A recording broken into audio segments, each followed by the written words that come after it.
नमस्कार मेरे प्यारे साथियों, मैं एक बार फिर से आपका स्वागत करता हूं अपने इस YouTube चैनल ऑनलाइन विद्यार्थी में।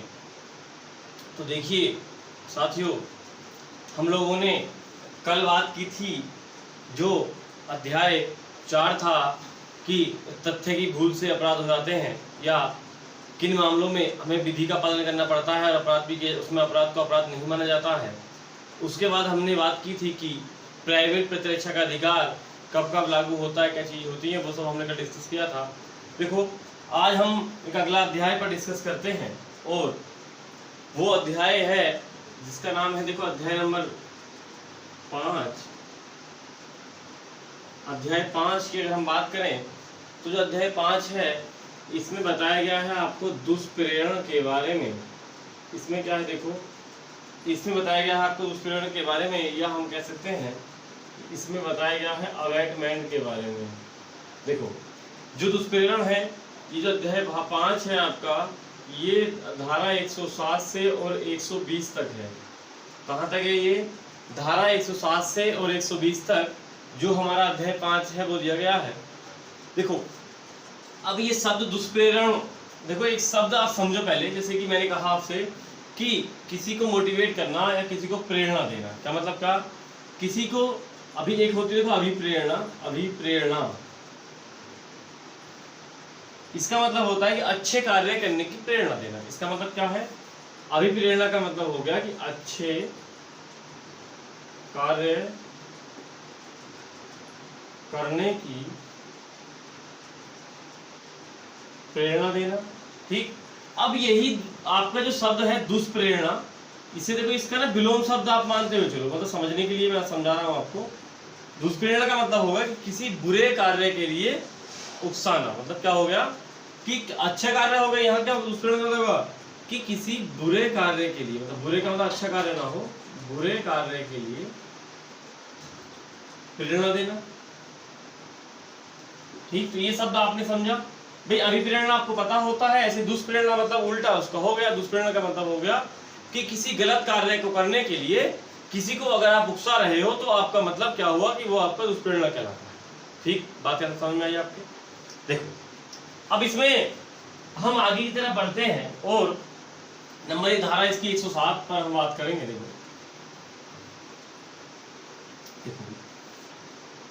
इसमें धारा 107, जो धारा 107 है इसमें बताया गया है दुष्प्रेरणा के बारे में। इसमें क्या है? दुष्प्रेरणा के बारे में इसमें बताया गया है आपको। देखो जो दुष्प्रेरणा होती है ये होती है 3 प्रकार की। क्या होते हैं? क्या होते हैं इसके होते हैं 3 प्रकार। नंबर 1 होता है आपका, इसमें एक होता है उकसाना। मतलब कि आप किसी व्यक्ति को किसी गलत कार्य करने के लिए उकसा रहे हो।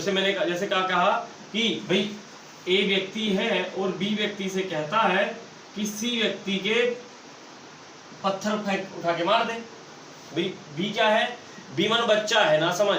बी क्या है? ना समझ है, बच्चा है। आपने कहा कि ठीक है, बी से ए से कहा कि बी, ए ने कहा बी से कि बी जो है कि आप इसके सर पर पत्थर फेंक कर मार दो। ठीक, बी बच्चा है तो इसने अपराध नहीं किया, लेकिन जिसने ए ने इसको दुष्प्रेरित किया, इसका मतलब ए ने यहाँ अपराध किया, यानी ए ने यहाँ पर दुष्प्रेरणा की। बात समझे आपने यहाँ तक?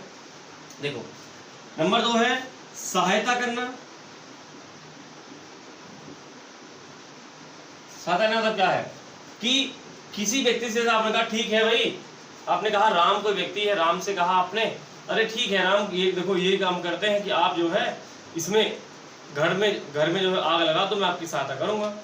तो क्या हुई वो आपका हो गया कि आप उसमें जो दुष्प्रेरणा है उसमें आप उसकी सहायता अगर किसी का गलत कार्य में कर रहे हैं तो वो भी आपका दुष्प्रेरणा करा रहे हो। तीसरी बात है षड्यंत्र। षड्यंत्र अगर आप साजिश भी अगर आप कर रहे हो तो वो भी आपका दुष्प्रेरणा के तहत आ जाता है। ठीक, बात यहाँ तक हमने कंप्लीट की। देखो अब इसके बाद धारा 107 के बाद इसमें दुष्प्रेरणा आपने समझा कि मतलब किसी गलत कार्य के लिए उकसाना, सहायता करना, ये सब बातें हैं आपकी जो हमारी दुष्प्रेरणा के अंतर्गत आती हैं। देखो अब इसके बाद यहाँ पर आती है आपकी धारा 108। देखो जो धारा 108 है इसमें बताया कि दुष्प्रेरक कौन होता है। देखो यानी अवेटर कौन होता है। देखो जैसे कि मैंने कहा कि एक व्यक्ति P है और एक व्यक्ति Q है, ठीक। P क्या करता है कि Q को उकसाता है।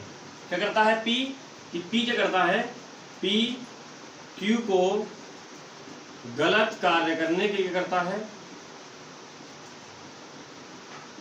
गलत कार्य करने के लिए उकसाता है, ठीक। यहाँ पर क्या हो गया, मतलब गलत का मतलब क्या होगा कि P क्या करता है, P Q से कहता है कि R की हत्या कर दे। फिर क्या करता है, P कहता है Q से कि R की हत्या कर दे। इसका मतलब P क्या हुआ, P यहाँ पर हो गया दुष्प्रेरक। P क्या हुआ यहाँ पर, जो P बनकर आया वो क्या होगा यहाँ पर आपका, P जो है वो आपका दुष्प्रेरक हो गया। मतलब कि जो गलत शिक्षा देता है यानी कि जो दुष्प्रेरणा देता है वो कहलाता है आपका दुष्प्रेरक कहलाता है, ठीक। अध्याय धारा 107 हमने दोनों कंप्लीट की। अब आगे देखो हम बढ़ते हैं महत्वपूर्ण धारा की ओर। सब धाराएं महत्वपूर्ण नहीं है, कुछ धाराएं हैं जो मैंने हमको पढ़नी है।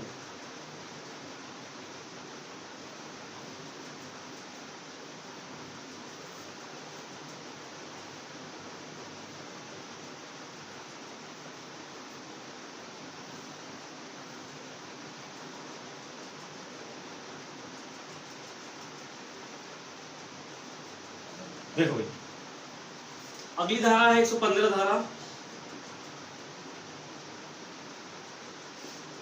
इसमें क्या है, देखो इसमें बताया गया है कि अगर आप किसी ऐसे अपराध के लिए दुष्प्रेरणा देते हो जिस अपराध को करने के बाद जो सजा है वो मृत्यु है, मृत्यु या आजीवन कारावास है, तो समझेंगे अभी इसे हम,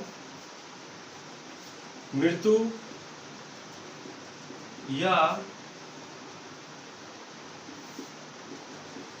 या आजीवन कारावास, मृत्यु या आजीवन कारावास से दंडनीय अपराध का दुष्प्रेरण करना। देखो या इसमें आप कह सकते हो, जैसे मैंने आपसे कहा कि जिन अपराधों में, जैसे मैंने कहा कि अगर दुष्प्रेरण की वजह से हत्या हो जाए,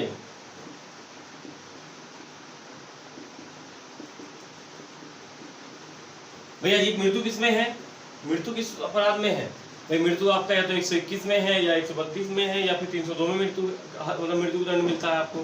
तो इसका मतलब ये हुआ कि आप किसी व्यक्ति को ऐसे काम के लिए उकसा रहे हो जिस काम को करने के बाद उस व्यक्ति को मृत्युदंड या आजीवन कारावास की सजा मिलेगी।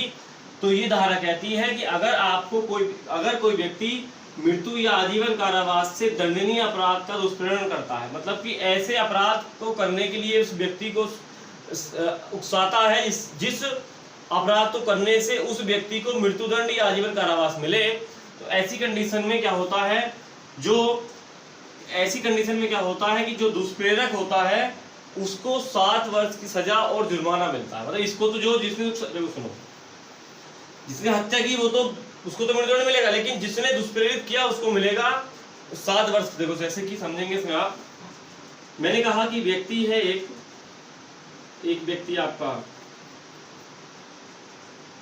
M है, एक N है और एक O है, ठीक।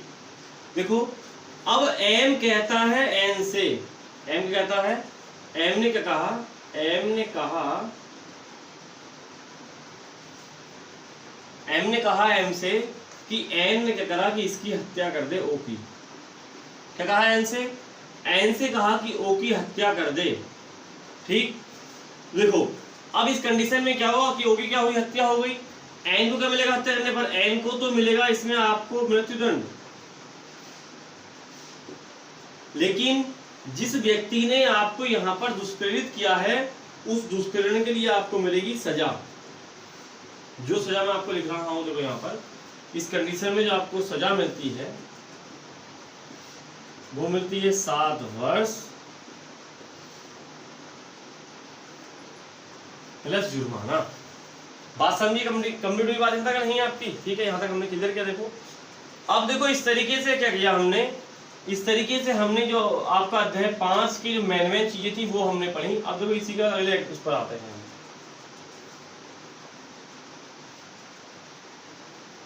सब धाराएं नहीं पढ़नी है आपको, केवल मेन धाराएं पढ़नी है, क्योंकि एग्जाम के पर्पज से जो इम्पोर्टेंट है वही पढ़ेंगे, फालतू चीजें हमको नहीं।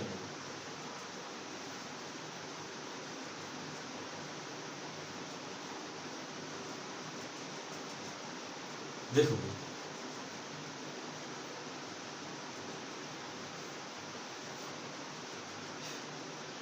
देखिएगा, इसी का एक सब भाग है अध्याय 5 के। जो अध्याय 5 के है इसमें दिया हुआ है आपराधिक षड्यंत्र, मतलब कि किसी अपराध को करने के लिए षड्यंत्र या साजिश रचना। देखो इसमें आपकी केवल 2 धाराएं आप पढ़ेंगे, 120A और एक धारा है इसमें आपकी 120B। क्या करना है इसमें आपको? केवल 2 धाराएं पढ़नी है, 120A और 120B।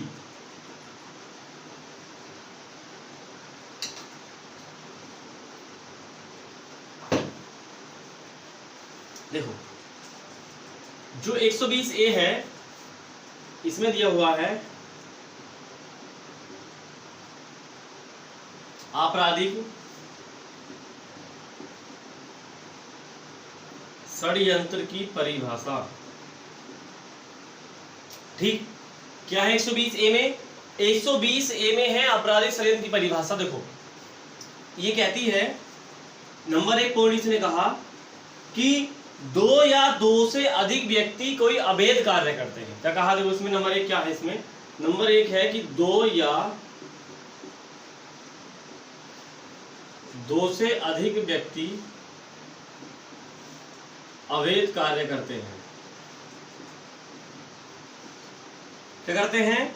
2 या 2 से अधिक व्यक्ति अगर कोई अवैध कार्य करते हैं तो वो क्या हो गया आपका? वो भी आपराधिक षड्यंत्र आपका हो गया। ठीक, मतलब कि 2 या 2 से अधिक व्यक्ति मिलकर कोई साजिश अगर रचते हैं तो ये क्या हुआ कि वो अपराध के लिए एक षड्यंत्र रच रहे हैं। ठीक, बात यहां तक क्लियर हुई? अब देखो जो ये अवैध कार्य है, अब दूसरी बात इसमें कहा गई कि ऐसा कार्य जो अवैध नहीं है। मतलब कार्य क्या है? कार्य तो वैध है। क्या कहा मैंने आपसे? इसमें कहा कि ऐसा कार्य जो अवैध नहीं है लेकिन अवैध साधनों द्वारा किया जाता है, अवैध साधनों द्वारा किया जाता है। मतलब कि कार्य तो ठीक आप कर रहे हो, कार्य क्या है भी? कार्य तो आपके द्वारा करा गया, ठीक है, लेकिन कार्य कैसा है? जो कार्य आपने किया है वो अवैध साधनों से किया है, वैध साधनों से आपने नहीं किया। ठीक, देखो अब जो 120B धारा है इसमें दिया गया है आपको, इसका दंड इसमें है दिया हुआ, यानी आपराधिक षड्यंत्र का दंड। देखो अब इसकी अगर हम बात करें, देखो इसमें 2 तरह की चीजें आप देखेंगे, 2 तरह के दंड है कि अगर आप कोई ऐसा अपराध किया गया है जिसमें सजा मृत्यु है या आजीवन कारावास है या 2 वर्ष से अधिक की सजा है। मतलब क्या हुआ कि आप किसी ऐसे अपराध में शामिल होते हो जिसमें सजा कितनी है? जिसमें सजा आपकी 2 वर्ष है, 2 वर्ष से अधिक मतलब होगी और मृत्युदंड तक हो सकती है। ठीक, मतलब ऐसा अपराध कार्य किया जाता है जिसमें सजा इतनी हो तो आपको क्या होगा? आपको जो दंड मिलेगा वो अपराध करने वाले के बराबर ही दंड मिलेगा। क्या होगा आपको इसमें जो आपको दंड मिलेगा वो क्या मिलेगा कि अपराध करने वाले के बराबर दंड मिलेगा। अपराध करने वाले के बराबर दंड आपको इसमें दिया जाएगा। इतनी बात यहां तक हमने समझी। देखो अब हम अगली बात पर डिस्कस करते हैं। अगली बात ये है कि अगर सजा, जिन अपराधों में सजा 2 वर्ष से कम है, मतलब कि इनके अलावा जो अपराध है, अन्य जो अपराध है, जो इनके अलावा यानी कि जो अन्य अपराध हैं उनमें देखो क्या होता है, उन अन्य अपराध में क्या होगा, उनमें आपको या तो 6 माह की सजा मिलेगी, या मिलेगा जुर्माना, या मिलेंगे आपको दोनों। बात यहां तक समझिए आपने यहां तक। तो 120A और 120B, 120B जो धारा है बहुत ही महत्वपूर्ण है, धारा एग्जाम में बहुत बार पूछी जाती है। ठीक, इस तरीके से हमने भाग 5 क्या पूरा किया। अब हम देखो आगे की तरफ बढ़ते हैं और अगला भाग 6 पर हम लोग आते हैं। देखिएगा, हम लोग बात करेंगे भाग 6 की। भाग 5 में यही सब धाराएं महत्वपूर्ण थी, मैंने आपको पढ़ाई है, 107, 108, 115, 120A और B, ये बहुत महत्वपूर्ण एग्जाम के पर्पज से हैं। अब देखो हम अगले, सब कुछ हमको नहीं पढ़ना है, अब हम देखो अगले भाग पर आते हैं।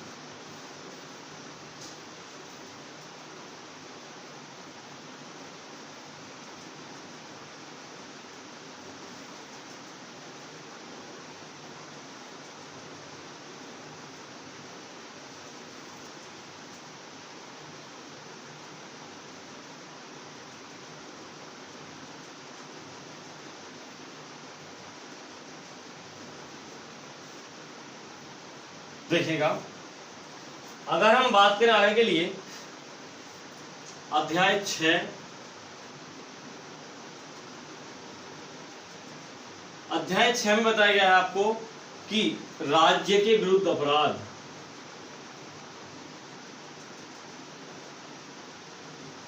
राज्य के विरुद्ध अपराध। देखो इसमें 121 धारा से लेकर और 130 तक धाराएं हैं।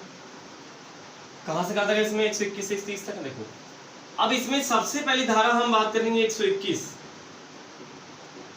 देखो, जब मैंने आपको पढ़ाया था कि ऐसे कौन कौन से मामले होते हैं जिनमें मृत्युदंड की सजा मिलती है, तो उसमें धारा 121 भी आपकी याद। देखो इसमें 121 में कहा गया है धारा में, राज्य के विरुद्ध अपराध। राज्य के विरुद्ध का मतलब होगा कि देश के खिलाफ, मतलब कि युद्ध वगैरह लड़ना जो होता है वही इसमें अपराध आएंगे। तो इसमें क्या है कि भारत सरकार के विरुद्ध,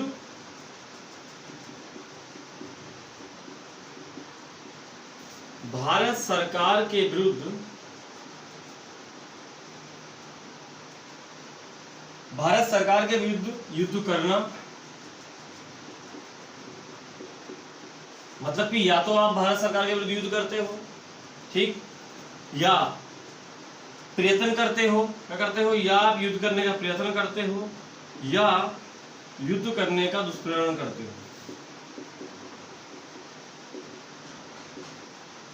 बात समझे आपने? कहा मैंने कहा कि आप भारत सरकार के खिलाफ युद्ध करते हो, मतलब कि कोई व्यक्ति युद्ध छेड़ने की कोशिश करता है भारत सरकार के खिलाफ, या प्रयत्न करता है, या युद्ध करने के लिए किसी व्यक्ति को दुष्प्रेरित करता है, वो जो है आपके ऐसा बताया गया धारा 121 में। इसके लिए दंड बहुत महत्वपूर्ण है, और वो दंड है आपका, इसमें एक या तो मृत्युदंड हो सकता है, या आजीवन कारावास हो सकता है,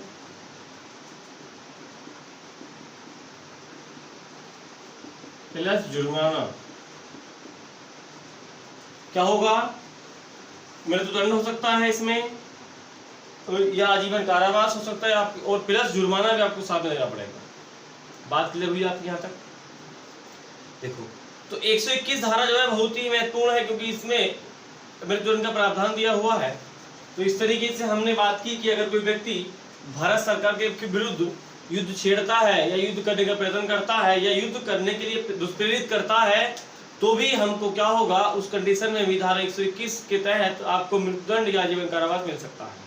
ठीक, बात क्लियर हुई यहाँ? देखो अब हम अगली बात पर डिस्कस करते हैं, और अगली धारा है इसमें आपकी धारा 121 का पार्ट ए। जो धारा 121 है ये कहती है कि इसी के रिलेटेड देखो, धारा 121 द्वारा दंडनीय अपराध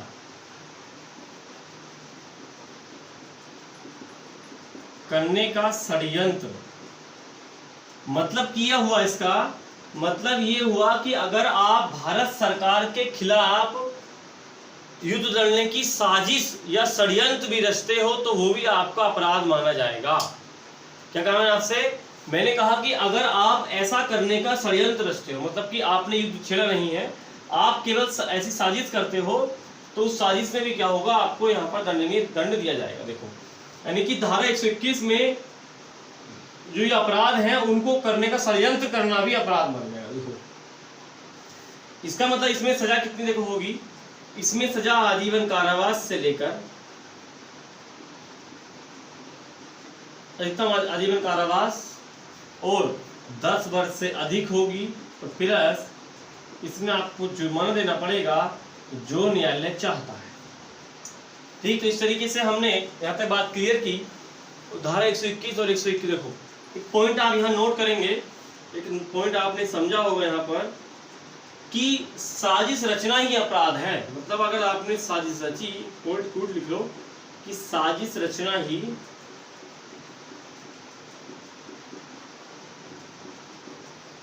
अपराध है।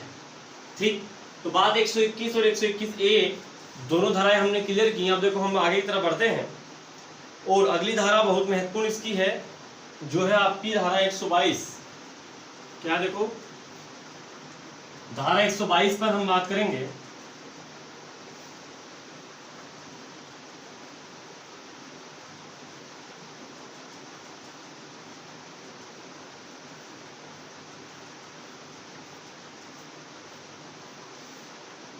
देखो, धारा 122 महत्वपूर्ण है। देखो, धारा 122 कहती है कि भारत सरकार के विरुद्ध युद्ध छेड़ने के लिए अगर आप हथियार, गोला बारूद इकट्ठे करते हो तो उसके लिए देखो है, इसमें कहा गया है कि भारत सरकार के विरुद्ध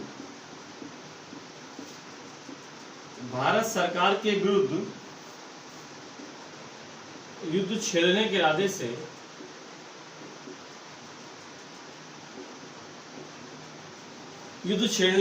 से आयुध इकट्ठा करना। देखो, आयुध का मतलब क्या है,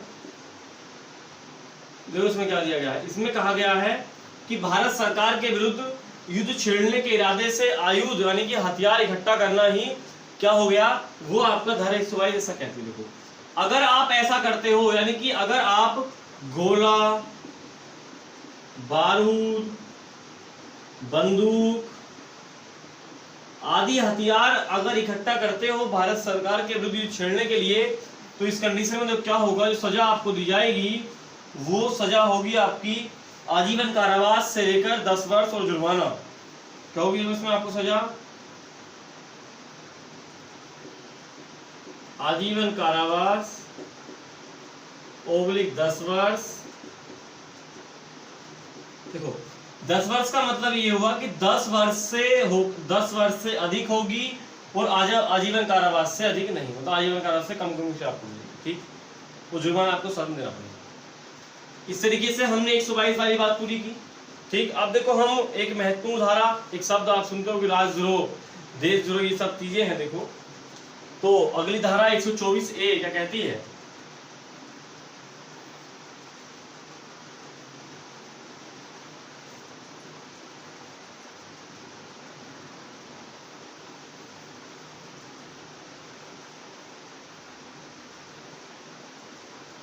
देखिएगा,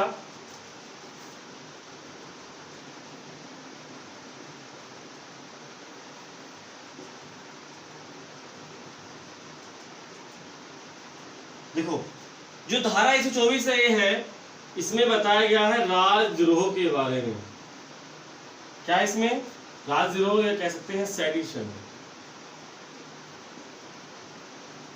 देखो, इसमें राजद्रोह का मतलब क्या है? देखो, इसे आप बड़ी आसान भाषा में समझते हुए चलेंगे। तो राजद्रोह का मतलब क्या हो गया? राजद्रोह का मतलब क्या हो गया कि कोई व्यक्ति किसी व्यक्ति को या भीड़ को भड़काता है भारत सरकार के विरुद्ध, कि आप जो है घृणा पैदा करता है। मतलब क्या करता है कि कोई व्यक्ति हमारी भारत सरकार के विरुद्ध घृणा पैदा करता है कि साहब जो है सरकार अच्छे से काम नहीं कर रही है, आप तोड़फोड़ मचाओ, ये सब करो। देखो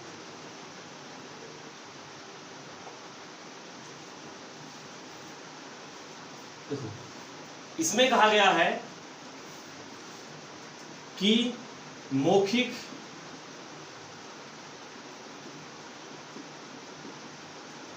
ओब्लिक लिखित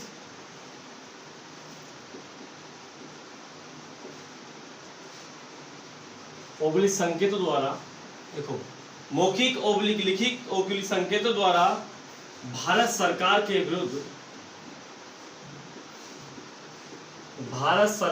विरुद्ध घृणा ओब्लिक अवमानना पैदा करना। इसमें आप एग्जाम में से समझेंगे कि कोई व्यक्ति, कोई नेता है, देखो मैंने कहा कोई राजनेता है,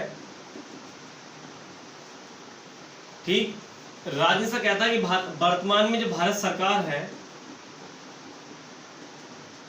ये कहते हैं बीजेपी की सरकार वर्तमान में है, ठीक, और राजनेता कहता है भारत सरकार के खिलाफ कहता है भीड़ वहां इकट्ठा है, भीड़ से कहता है कि सरकार भ्रष्टाचारी है और अच्छे से काम नहीं कर रही है, और भीड़ क्या करते, देखो भीड़ जो है वो उग्र होकर, उग्र मतलब क्रोध में आकर पीएम के आवास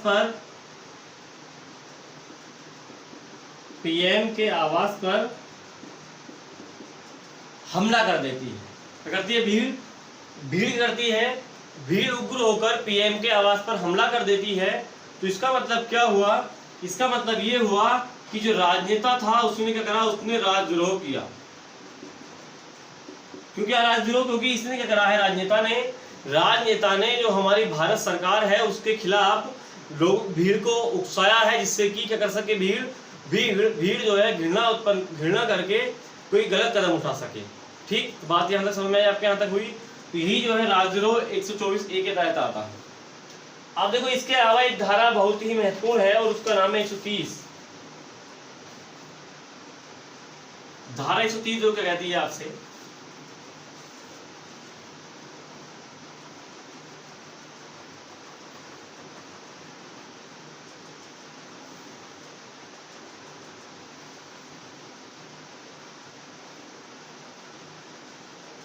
देखो धारा 130,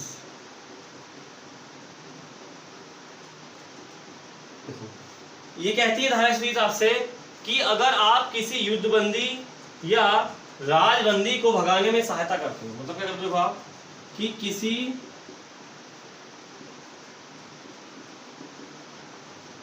मतलब कि एक बंदी जिसने युद्ध किया, युद्धबंदी है या राजबंदी को, युद्धबंदी या राजबंदी को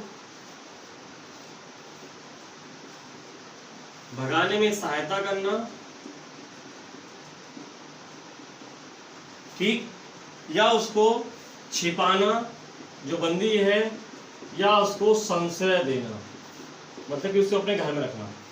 अगर आप ये काम करते हो, मतलब कि कोई बंदी युद्ध के दौरान जो युद्ध बंदी होता है वो बंद हुआ है, युद्ध के दौरान बंदी बंद हुआ है कोई, तो अगर आप उसको भगाने में सहायता करते हो, उसे छिपाते हो या उसे संशय देते हो, मतलब कि उसे जो है आप अपने घर में रखते हो, तो इस कंडीशन में क्या होगा कि आपको जो सजा मिलेगी इसमें आजीवन कारावास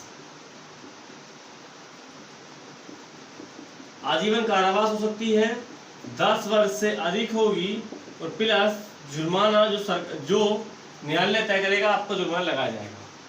तो बात क्लियर हुई, यहाँ तक हमने बात पूरी की। जो अध्याय हमारा 6 था वो हमने यानी कि जो राज्य के विरुद्ध अपराध होते हैं उनके बारे में हमने देखा था।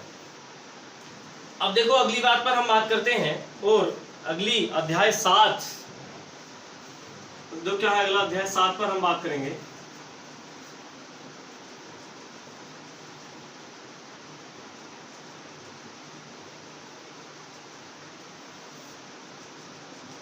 देखो अध्याय 7 में हम बात करें, इसमें कहा गया है कि सेना / नौसेना ओब्लिक वायुसेना से संबंधित है ये, के विरुद्ध अपराध के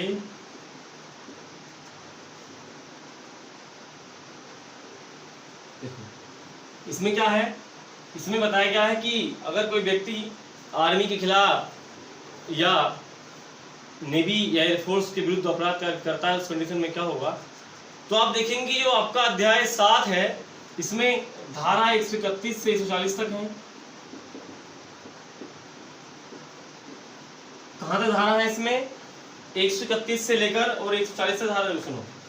अब अगर हम बात करें इसमें कि जो धारा पहली धारा 132, आपको मैंने बताया होगा कि धारा 132 जो होती है ये भी एक ऐसा, अगर इसके तहत अपराध किया गया है तो आपको मृत्युदंड मिल सकता है। तो आप देखेंगे इसमें कि जो धारा 132 है वो कहती है कि अगर आप किसी अधिकारी, देखो अगर आप विद्रोह का दुष्प्रेरण करते हो, इसे समझो पहले आप, इसकी लैंग्वेज क्या है। विद्रोह का दुष्प्रेरण यदि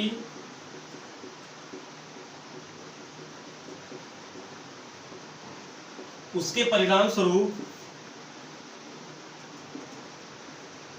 विद्रोह हो जाए, देखो मतलब कि आपने किसी विद्रोह को कराने के लिए किसी को, सैनिक को भड़काया, अगर आपने किसी सैनिक को भड़काया और उस भड़काने से विद्रोह अगर हो गया तो उसके लिए कई धारा है। देखो इसमें मतलब कह सकते हैं आप कि अधिकारी ओब्लिक सैनिक को भड़काना,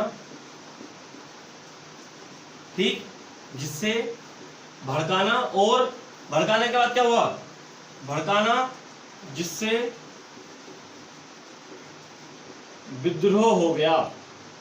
क्या करा आपने किसी अधिकारी को या सैनिक को, मतलब जो सैनिक थे आपके नेवी आर्मी एयरफोर्स के, उनको आपने भड़काया, उनको आपने दुष्प्रेरित किया और उससे अगर विद्रोह हो जाता है तो इस कंडीशन में क्या होगा, इस कंडीशन में सजा आपको मिलेगी।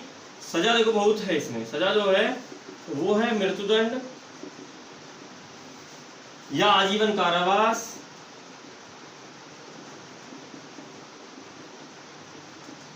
या 10 वर्ष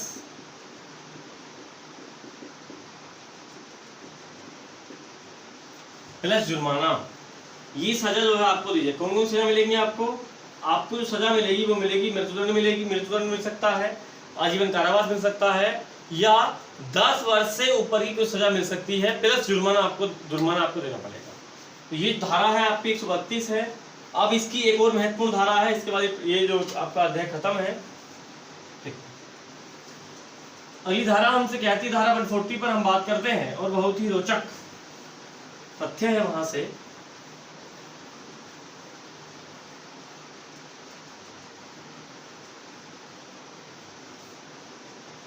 देखो धारा 140, देखो इसमें कहा गया है कि आप किसी सैनिक, नौसैनिक ओब्लिक वायु सैनिक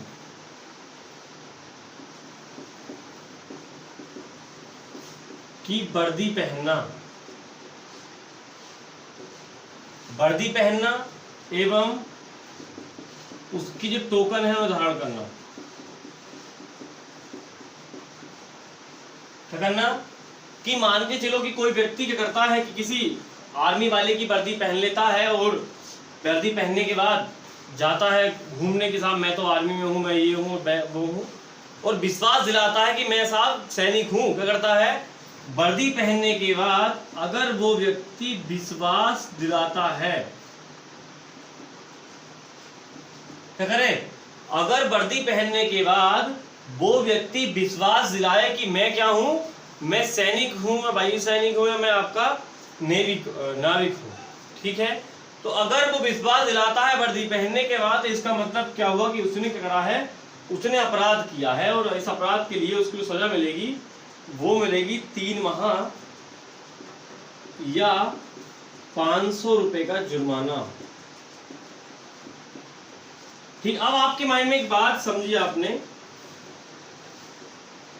देखो कि जो जैसे मूवी बनती हैं, फिल्में बनती हैं, ये सब इनमें क्या होता है देखो, तो इनमें क्या होता है कि मान के जब अभिनेता जो होते हैं वर्दी पहन लेते हैं, ठीक, तो वर्दी पहनते हैं, लेकिन वर्दी क्या है, वो केवल कलाकारी के लिए वर्दी पहनने हैं, ना कि विश्वास दिलाते हैं कि साहब हम सैनिक हैं। वो कहीं नहीं जाते, केवल कलाकार मतलब अपना नाटक प्रस्तुत करते हैं और उसके बाद वो कुछ नहीं करते। यानी कि मतलब क्या हुआ कि उन्होंने विश्वास नहीं दिलाया कि मैं क्या हूँ, मैं सैनिक हूँ। तो इस कंडीशन के लिए क्या होगा कि जो अभिनेता अभिनय करते समय पहनना अपराध नहीं है। मतलब क्या हुआ कि जो अभिनय करते हैं, अगर अभिनय करते समय वर्दी पहनना अपराध नहीं, ठीक। तो इस तरीके से हम लोगों ने आज भाग 5, 6 और 7 की जो आरएसएस महत्वपूर्ण धाराएं थी उन पर हम लोगों ने डिस्कस किया। और कल हम लोग एक बहुत ही महत्वपूर्ण टॉपिक पढ़ेंगे कि साहब बलवा क्या होता है, ठीक, विधिविरोध जमात क्या होता है, वो सब चीज़ हम लोग कल पढ़ेंगे, इसलिए ठीक है। तो आज की क्लास को हम यहीं समाप्त करते हैं और कल क्लास अगली इसी से कंटिन्यू करेंगे, ठीक है। तो इसलिए दोस्तों चैनल को सब्सक्राइब करें और वीडियो को लाइक करें, और अगर कोई बात आपको समझ में नहीं आती है तो उसे आप कमेंट बॉक्स में कमेंट जरूर करें, ठीक, मतलब कि अपना फीडबैक दें कि आपको समझ में आ रहा है कि नहीं, ठीक है। जय हिंद साथियों।